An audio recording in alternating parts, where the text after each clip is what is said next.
Madame, Monsieur, bonjour. Les trois rédactions de François Rhône-Alpes-Auvergne vous présentent le 12-13 de votre région. Aujourd'hui, eh bien, nous allons faire le point sur une mesure phare de l'économie créée il y a exactement un an. Il s'agit de l'auto-entreprise. Alors, c'est-à-dire la possibilité pour tout le monde, y compris les chômeurs et les retraités, de se lancer sans frais dans la création d'entreprises. Et à cet égard, eh bien, nous retrouvons à Clermont la responsable de la création d'entreprises à la Chambre de commerce et d'industrie d'Auvergne. Bonjour Marie-Luce Boson. Bonjour. Bonjour madame. Donc il y a un an exactement, bien vous nous parliez de vos espoirs quant à cette mesure.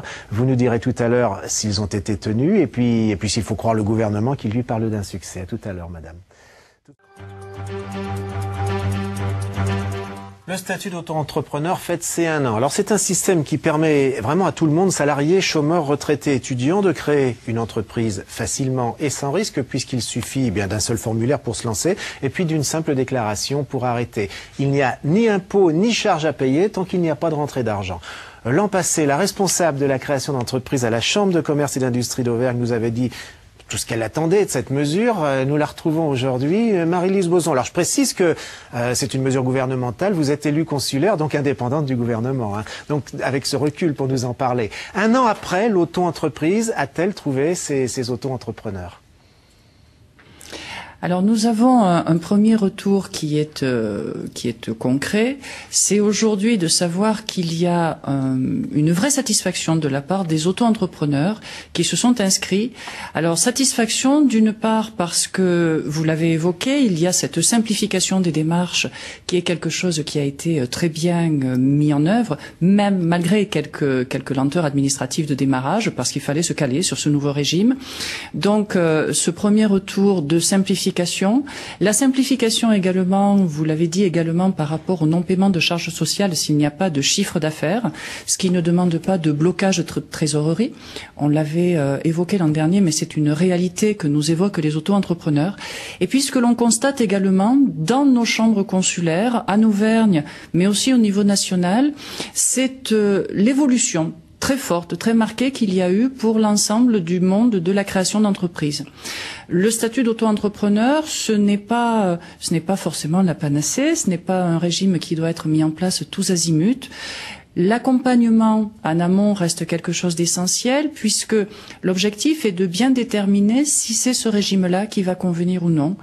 Et nous avons vu les demandes exploser dans nos chambres de commerce et d'industrie au niveau de la mise en œuvre de ce régime, mais aussi peut-être avec derrière une orientation vers d'autres formes d'entreprises, que ce soit entreprises individuelles ou SARL. Ce que vous êtes en train de me dire, madame, excusez-moi, je vous coupe, ce que vous êtes en train de me dire, il y a beaucoup de monde qui s'est lancé dans l'auto-entreprise et que ça débouche sur une entreprise plus classique, des gens qui ont transformé après l'auto-entreprise en entreprise classique. Pardon de vous avoir coupé, mais savoir si ça marche vraiment, quoi, et si ça débouche sur quelque chose. Au niveau national, il y a un peu plus de 290 000 auto-entrepreneurs qui se sont inscrits. Au niveau de la région Auvergne, sur les 8200, je vous donne des chiffres de tête, 8200 entreprises qui se sont créées, il y en a plus de 2000 qui sont en auto-entrepreneurs. Et c'est une vraie évolution par rapport à l'an passé, puisque les créateurs en 2008 représentaient 4600. Entreprises. Donc on voit cette explosion, oui, on voit cette explosion qui arrive. Des exemples simples, là, nous étions présents sur la foire de Clermont-Cournon, nous avons eu 200 porteurs de projets qui sont venus se renseigner pendant les 10 jours de cette foire, exclusivement sur ce régime auto-entrepreneur. Donc il y a une vraie sensibilisation qui est faite et qui incite d'autant plus à se poser la question de savoir quel est son avenir. Ce régime auto-entrepreneur, pour nous, il est vraiment une possibilité de test. Je redis ce que je vous avais dit l'an dernier. Excusez-moi, madame, c'est ce qu'on disait il y a un an, mais est-ce que ce test a réussi? C'est-à-dire, est-ce que les gens se lancent? Est-ce qu'ils créent des entreprises? C'est ça ma question. Est-ce que ça marche? Est-ce qu'on crée des entreprises à partir de ça? Ils se lancent. Ils se lancent dans tous les secteurs d'activité qui étaient possibles, que ce soit les retraités, que ce soit des salariés qui le veulent en complément de revenus, que ce soit des demandeurs d'emploi, pour qui cela permet de tester réellement l'idée qu'ils ont eue de création future d'entreprises. Quel secteur, madame? Quel secteur? Qu'est-ce qui a bien marché? Quel secteur?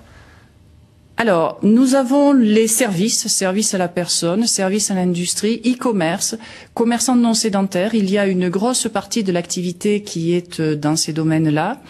Il y a une partie de services aux entreprises et d'industrie et de construction également qui est en œuvre. Donc, tout ce qui va toucher de près ou de loin au conseil, au commerce, au conseil par Internet ou à la vente également. Il est évident que si on a plutôt affaire à des entreprises qui vont demander des investissements, vous l'avez dit, il n'y a pas de récupération de TVA, donc là, on va avoir plutôt une orientation vers une entreprise traditionnelle. Mais oui, notre constat aujourd'hui, c'est de dire qu'il y a eu un nombre beaucoup plus important de personnes qui s'est dirigé vers la création d'entreprises par le biais de l'auto-entrepreneur au départ, et puis peut-être en évoluant au fil des mois. Nous, c'est en tout cas notre rôle, et ce sont les préconisations que nous faisons pour faire déboucher ensuite vers des entreprises traditionnelles. En un mot, oui ou non, donc ça va perdurer ce système, on va pas l'arrêter, ça marche, on va continuer avec ça. Enfin, vous le souhaitez? Nous, absolument. Nous, c'est vraiment notre choix, notre volonté, et cela fait partie des propositions d'évolution que nous avons adressées au titre de la CFCI à Hervé Novelli. Je vous remercie beaucoup. Je rappelle que vous êtes indépendante du gouvernement, élu consulaire, donc à la Chambre de commerce et d'industrie d'Auvergne. Merci beaucoup, madame, pour ce commentaire. Nous retrouvons la météo.